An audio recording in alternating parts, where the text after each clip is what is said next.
ഇപ്പോൾ കൊന്നുകളയും എന്നുള്ള രീതിയിലുള്ള അതിവീഭത്സമായിട്ടുള്ള രീതിയിലുള്ള യക്ഷി സങ്കല്പങ്ങളാണ്. യക്ഷിയെ പൂജിക്കുന്ന ഒരു സെക്ഷൽ യക്ഷിയെ അങ്ങനെയല്ല കാണുന്നത്. ഒരു സാത്വിക ഭാവമായിട്ടുള്ള എൻ്റെ ഒരു 10 തലമുറ കഴിഞ്ഞാലും ആ തലത്തിലേക്ക് എത്തുകയില്ല, ഉറപ്പല്ലേ. ഈ വേഷം അഴിച്ചു വെച്ച് കഴിഞ്ഞാലും അതിൽ നിന്ന് മാറി സാധാരണ തലത്തിലേക്ക് എത്താൻ ഇതിന് ശേഷം വന്നിരുന്നാൽ അവിടെ അവനവനെ ഒന്ന് പൂജിക്കണം. ഏത് രീതിയിൽ?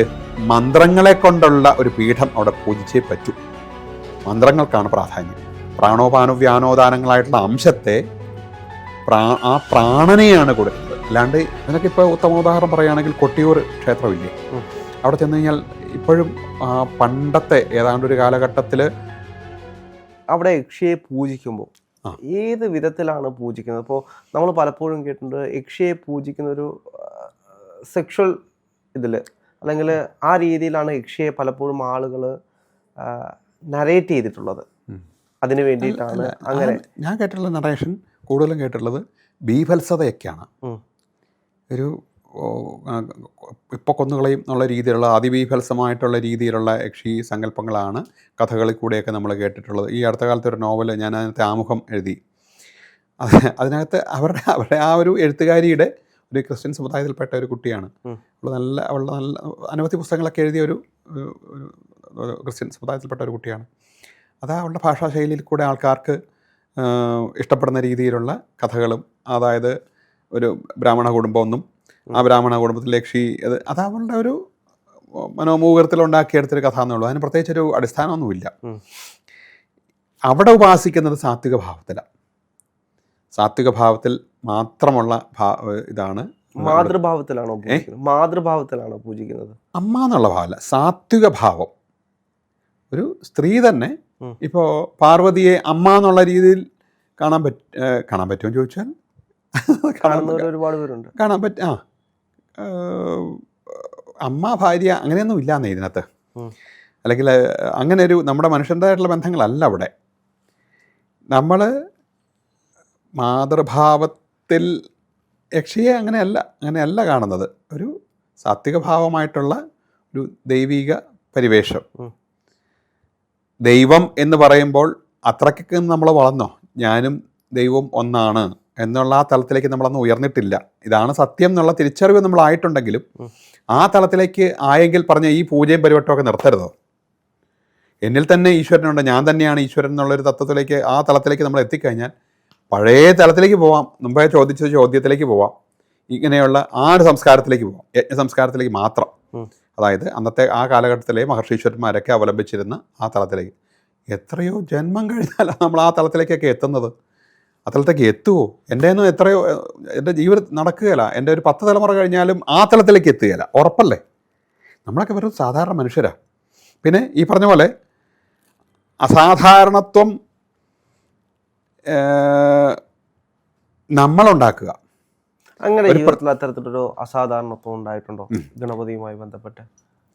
ഒരു ഏത് കർമ്മമണ്ഡലത്തിൽ ഇരിക്കുമ്പോഴും അതാകാൻ നമ്മൾ ശ്രമിക്കാറുണ്ട്. ഒരു കഥകളിക്കാരൻ, മോഹൻലാൽ തന്നെ എത്രയോ പ്രാവശ്യം പറഞ്ഞിരിക്കുന്നു, കഥകളി വേഷം കെട്ടിയപ്പോൾ ആ രൗദ്രഭാവത്തിലുള്ള അതിലേക്ക് മാറി പിന്നെ അത് കഴിഞ്ഞിട്ട് ഈ വേഷം അഴിച്ചു വെച്ച് കഴിഞ്ഞാലും അതിൽ നിന്ന് മാറി സാധാരണ തലത്തിലേക്ക് എത്താൻ കുറേ സമയം പിടിക്കുമെന്ന് പറയാറില്ലേ? അതിന് കൊടുക്കുന്ന മൂല്യതയാണ് അവിടെ. നമ്മൾ ചെയ്യുന്ന ഒരു കർമ്മമണ്ഡലത്തിൽ, അത് ഏത് തലത്തിലാണേലും അതിലേക്ക് ആവണമെന്നുണ്ടെങ്കിലും ഒരു പെട്ടെന്ന് ഓടിച്ചെന്ന് ആ തലത്തിലേക്ക് എത്താൻ പ്രയാസമായിരിക്കും. ഒരു പൂജകന് എത്ര വലിയ മഹാതന്ത്രിയാന്ന് പറഞ്ഞു കഴിഞ്ഞാലും ശരി, ഓടിച്ചെന്ന് ഒരു ഗർഭഗൃഹത്തിലേക്കോ പൂജ നടക്കുന്ന സ്ഥലത്തേക്കോ പോയി പെട്ടെന്ന് അങ്ങോട്ട് പൂജ കഴിക്കാൻ പറ്റില്ല. പ്രാഥമികമായിട്ടുള്ള ഒത്തിരി കാര്യങ്ങളുണ്ട്. ഒരു ഡോക്ടർ ഓപ്പറേഷൻ തിയേറ്ററിൽ ഫോർസെപ്സ് എടുത്ത് നേരെ പോയി കട്ട് ചെയ്യുകയാണോ ചെയ്യുന്നത്? അല്ല. അതിന് പ്രിലിമിനറി ആയിട്ടുള്ള എന്തെല്ലാം കാര്യങ്ങളാണ് ചെയ്യുന്നത്. അദ്ദേഹത്തിൻ്റെ ഒരു പഠിപ്പിച്ചു തന്ന ഗുരുക്കന്മാരെ സ്മരിക്കുന്നുണ്ടാവും, സ്വന്തം അച്ഛനമ്മയെ സ്മരിക്കുന്നുണ്ടാവും. ഇതൊക്കെ കഴിഞ്ഞ് ഈ ഫോർസെപ്സ് കൂടെ എടുത്തിട്ട് ഒരു ജീവനെ നിലനിർത്താൻ വേണ്ടിയിട്ടുള്ള ഒരു വലിയൊരു പൂജയിലേക്ക് അങ്ങനെ കടക്കുമ്പോൾ ഒരു ശക്തി അദ്ദേഹം ഏൽപ്പിച്ചിട്ടാണ് അദ്ദേഹം ചെയ്യുന്നത്. എൻ്റെ കയ്യിലൊന്നും അല്ല ഇത് എന്നുള്ള തലത്തിലേക്ക്, ഇതുപോലെ ഏത് മേഖലയിലാണെങ്കിലും ഒരു കർഷകനാണെങ്കിലും ശരി, ഏത് തലത്തിലേക്ക് എത്തുന്നതാണെങ്കിലും അതിന് മുന്നോടിയായിട്ടുള്ള പ്രാധാന്യം എന്ന് പറഞ്ഞതുപോലെ എല്ലാ കാര്യത്തിലും ഒരു പൂജയായിട്ട് കണ്ടാൽ ഇപ്പോൾ ഈ പറഞ്ഞ പോലെ ഒരു ഗണപതി ഹോമത്തിനായിട്ട് ഒരു വ്യക്തി, ഇപ്പോൾ ഉദാഹരണം ഞാൻ തന്നെ ചുമ്മാ മുങ്ങി കുളിച്ചാൽ മാത്രം പോരാ. ഉള്ളു ശുദ്ധമാക്കണം, അകം ശുദ്ധമാക്കണം, ശരീരശുദ്ധി വേണം, മനഃശുദ്ധി വേണം. ഇതെല്ലാം കഴിഞ്ഞിട്ട് അവനവൻ്റേതായിട്ടുള്ള നിലനിൽപ്പിൻ്റേതായിട്ടുള്ള ചില കർമ്മങ്ങളുണ്ട്. അവനവനിത് ചെയ്യാനൊരു പ്രാപ്തി, ഒരു ബലം കിട്ടാൻ ചില സംഗതികൾ ചെയ്യണം. നമ്മൾ ആഹാരം കഴിച്ചെങ്കിൽ മാത്രമേ മറ്റൊരാൾക്ക് ഒരു എന്തെങ്കിലും ചെയ്യാൻ പറ്റുള്ളൂ, അല്ലേ? അപ്പോൾ അതിനുള്ള ആ ആത്മീയമായിട്ടുള്ള തേജസ്സിനെ നിലനിർത്താനും അല്ലെങ്കിൽ ഉത്തരോത്തരം കൂട്ടാനും അതിൻ്റേതായിട്ടുള്ളൊരു എക്സസൈസ് ഉണ്ട്. ഇതിന് പ്രാഥമികമായിട്ടുള്ള കാര്യങ്ങളൊക്കെ ചെയ്തതിന് ശേഷം മാത്രം, ഇതൊക്കെ കൂടാതെ അവിടെ വന്നിരുന്ന് പീഠത്തിൽ പലകയിൽ വന്നിരുന്നിട്ടാണല്ലോ നമ്മൾ പൂജാക്രമങ്ങൾ തുടങ്ങുന്നത്. അതിന് മുന്നോടിയായിട്ട് അവനവനെ ഒന്ന് പൂജിക്കണം. അവനവനിൽ തന്നെയാണ് ഈശ്വരൻ എന്ന് എന്നുള്ള ഒരു വലിയൊരു സത്യമുണ്ടെന്ന് നമ്മൾ പറഞ്ഞു.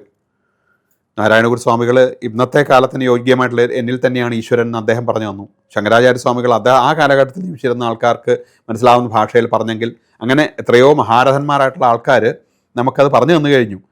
ഇതാണ് സത്യം. ഒരു കണ്ണാടിയിൽ നിന്ന് കണ്ണാടി ബിംബം പ്രതിഷ്ഠിച്ചു നാരായണഗുരു സ്വാമി, ഇല്ലേ? ഇതിൻ്റെയൊക്കെ സത്യം ഇതാണ്.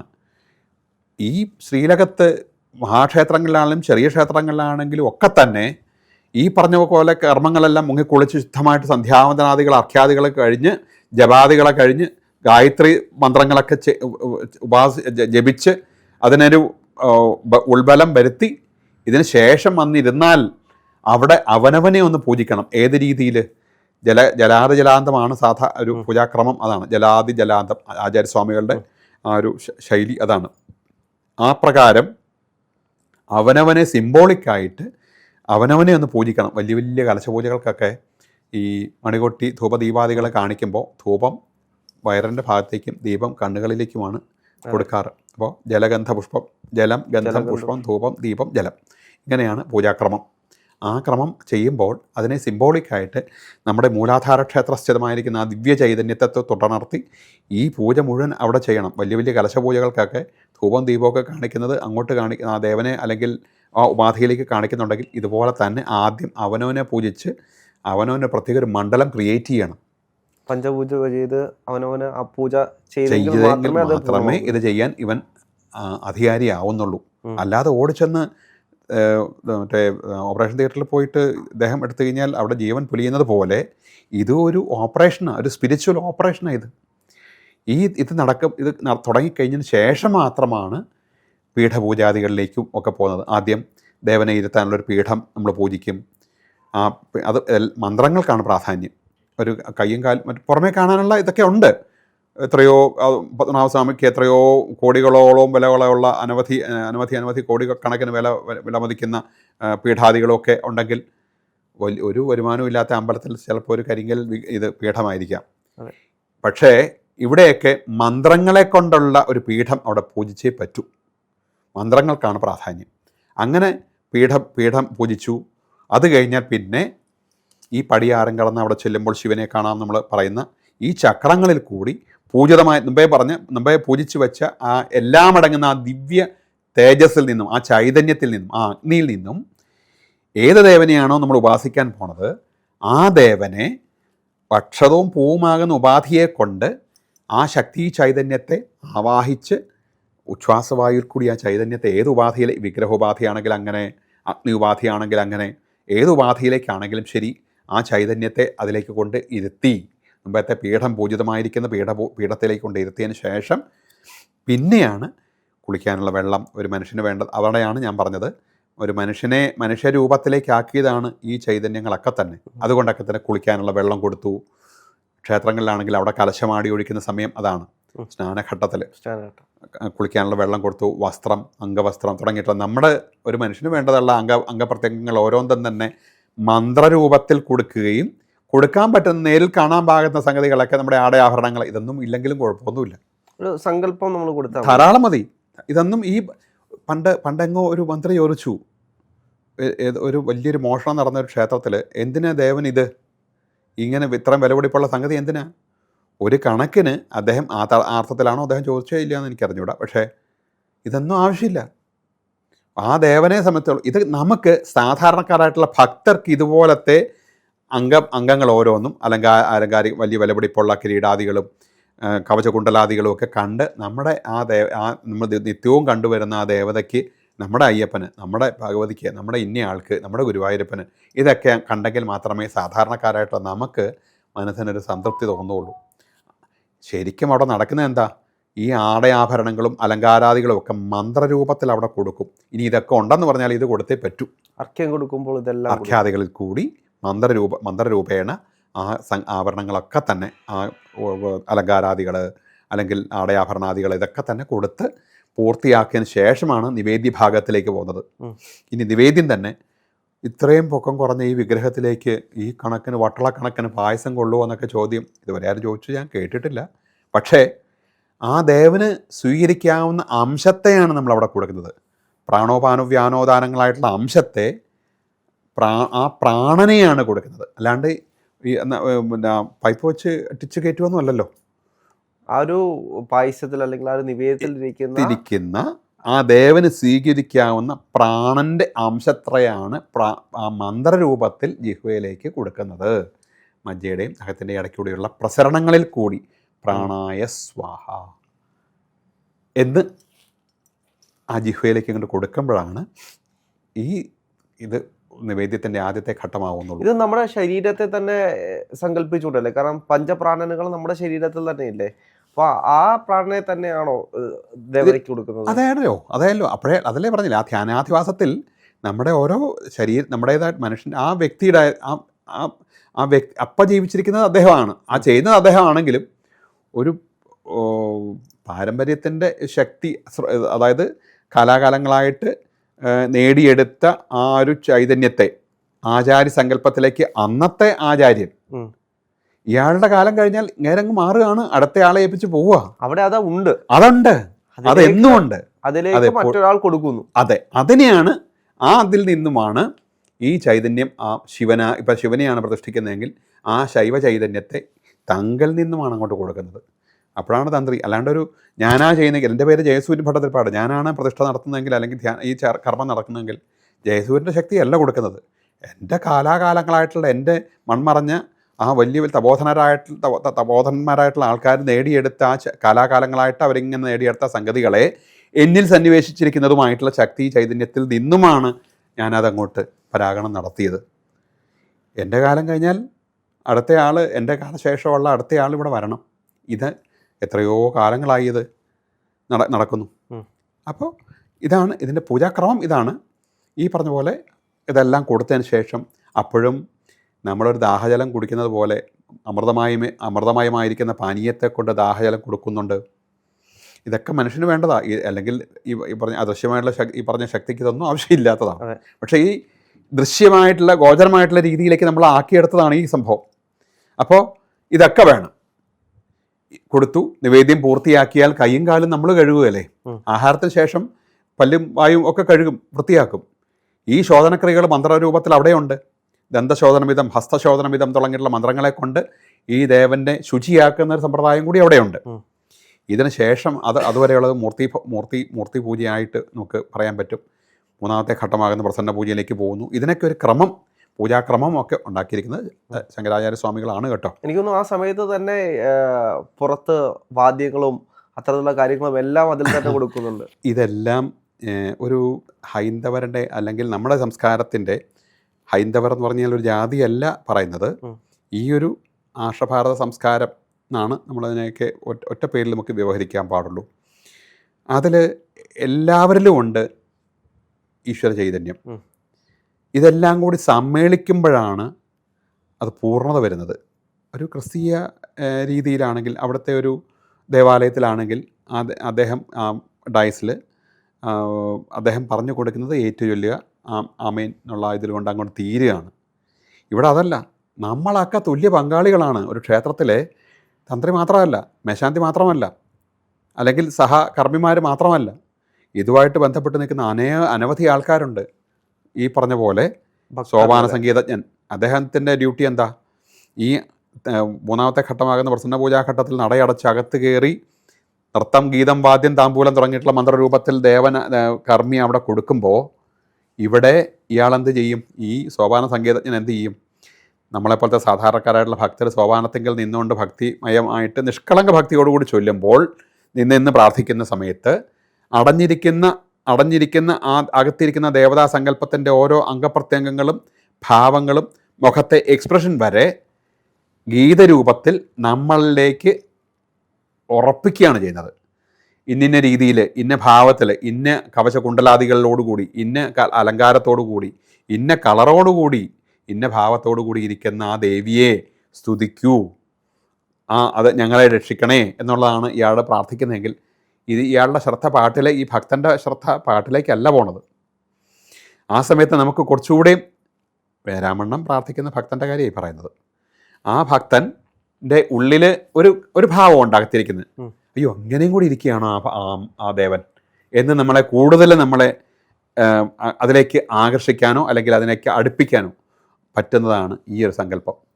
ഇതും ഇയാൾ നേരാമണ്ണം ചെയ്യുകയാണെങ്കിൽ അകത്തിരിക്കുന്നയാളും രണ്ട് കൂട്ടരും ചെയ്യുന്നതാണെങ്കിൽ തുല്യഭാവത്തിലാണ് ദേവൻ സ്വീകരിക്കുക. അല്ലാണ്ട് ശ്രീലകത്തിരിക്കുന്ന ആൾ മാത്രം ചെയ്യുന്ന ആൾ ശരി മറ്റേത് തെറ്റെന്ന് ഒരിക്കലും പറ്റില്ല. ഇയാൾ നേരാമണ്ണം ചെയ്യും, അകത്തെ ആൾ തെറ്റാണ് ചെയ്യുന്നതെങ്കിൽ കൂടുതൽ പ്രാധാന്യം അർഹിക്കുന്നത് ഇദ്ദേഹത്തിന്. അതുകൊണ്ടൊക്കെ തന്നെ ഒരു കൂട്ടുത്തരവാദിത്തമാണ് ക്ഷേത്ര സങ്കല്പം എന്ന് പറയുന്നത്. ഒരു സോഷ്യലിസം എന്ന് പറയുന്നത് ശരിയായിട്ടുള്ള സോഷ്യലിസം എന്ന് പറയുന്നത് ക്ഷേത്ര സങ്കല്പങ്ങളാണ്. അതിനൊക്കെ ഇപ്പോൾ ഉത്തമ ഉദാഹരണം പറയുകയാണെങ്കിൽ കൊട്ടിയൂർ ക്ഷേത്രമില്ലേ, അവിടെ ചെന്ന് കഴിഞ്ഞാൽ ഇപ്പോഴും പണ്ടത്തെ ഏതാണ്ടൊരു കാലഘട്ടത്തിൽ അവിടുത്തെ ക്ഷേത്രാചാരങ്ങൾ എങ്ങനെയായിരുന്നു ഇതുപോലെ തന്നെയാണ് ഇന്നും. ഇത്രയും ഈ ഉപഭോഗ സംസ്കാരം ഇത്രയും കുത്തൊഴുകിയിട്ടും യാതൊരു മാറ്റവും സംഭവിക്കാത്ത ചില സംസ്കാരങ്ങളാണ് ഇപ്പോഴും അത് അവിടെ കൊട്ടിയൂരൊക്കെ കേട്ടിട്ടുണ്ട്.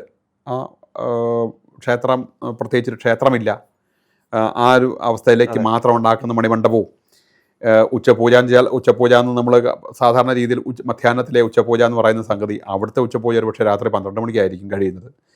അതീവ രഹസ്യങ്ങളായിട്ടുള്ള ഇപ്പോൾ പറഞ്ഞ ഓരോ പാരമ്പര്യത്തിനും അവിടുത്തെ 2 തന്ത്രി കുടുംബങ്ങളാണ്. അതുകൂടാതെ വേറെ എല്ലാ ക്ഷേത്രത്തിലും ഒരു 1-2 തന്ത്രിമാർ അല്ലെങ്കിൽ തന്ത്രം അങ്ങനെയൊക്കെ ചില ക്ഷേത്രങ്ങൾ കൂട്ടുതന്ത്രമായിട്ട് വരാറുണ്ട്. ഇപ്പോൾ വൈക്കത്തെ ക്ഷേത്രം കൂട്ടുതന്ത്രമാണ്, 2 കുടുംബക്കാരാണ്, ഭദ്രകാളി മറ്റപ്പള്ളി വേറൊരു അങ്ങനെ 2 കുടുംബക്കാരാണ് അവിടുത്തെ. അവിടെയും 2 പേരാണ്. പക്ഷേ അതിനോടനുബന്ധമായിട്ട് അനവധി ആൾക്കാർ തുല്യ പ്രാധാന്യം അർഹിക്കുന്ന ചില ഇതുണ്ട്. ഇത് അവിടുത്തെ കഥയറിയാലോ, ഈ നരസിംഹത്തിനെ ആ ഒരു ദേഷ്യത്തെ തീർക്കാനായിട്ട് കെട്ടിപ്പിടിച്ചിട്ടുള്ള ഒരു വളരെ വിശിഷ്ടവും വളരെ അതിൻ്റെ മന്ത്രം എന്താണെന്ന് ചോദിച്ചാൽ ഒരു മനുഷ്യർക്ക് അറിഞ്ഞുകൂടാ. ആ കുടുംബത്തിലെ ആൾക്കാർക്ക് പോലും അതാത് കാലഘട്ടങ്ങളിൽ അതിന് യോഗ്യമാവുന്ന അവസ്ഥയിൽ, അത് പ്രായത്തിനെ ബേസ് ചെയ്താണ്, അതാത് കാലഘട്ടങ്ങളിൽ അവിടെ ചെന്ന് പഠിപ്പിക്കലേ ഉള്ളൂ. അല്ലാണ്ട് ഇനി അദ്ദേഹത്തിൻ്റെ മകനൊന്നും അവർക്ക് അറിഞ്ഞുകൂടാ, എന്താ മന്ത്രം എന്ന് പോലും അറിഞ്ഞുകൂടാ. പക്ഷേ അദ്ദേഹത്തിന് ആ അവസ്ഥ വന്നാൽ അവിടെ വെച്ച് പറഞ്ഞ് മനസ്സിലാക്കി അവിടെ വെച്ച് ചെയ്യിക്കുക. മരണം വരെ അദ്ദേഹത്തിന് ആ അർഹതയുണ്ട്. ആശ്ലേഷിക്കുന്ന ഒരു വളരെ ആലിംഗന പൂജ എന്ന് പറഞ്ഞൊരു വളരെ വിശേഷപ്പെട്ട ഇതുണ്ട്.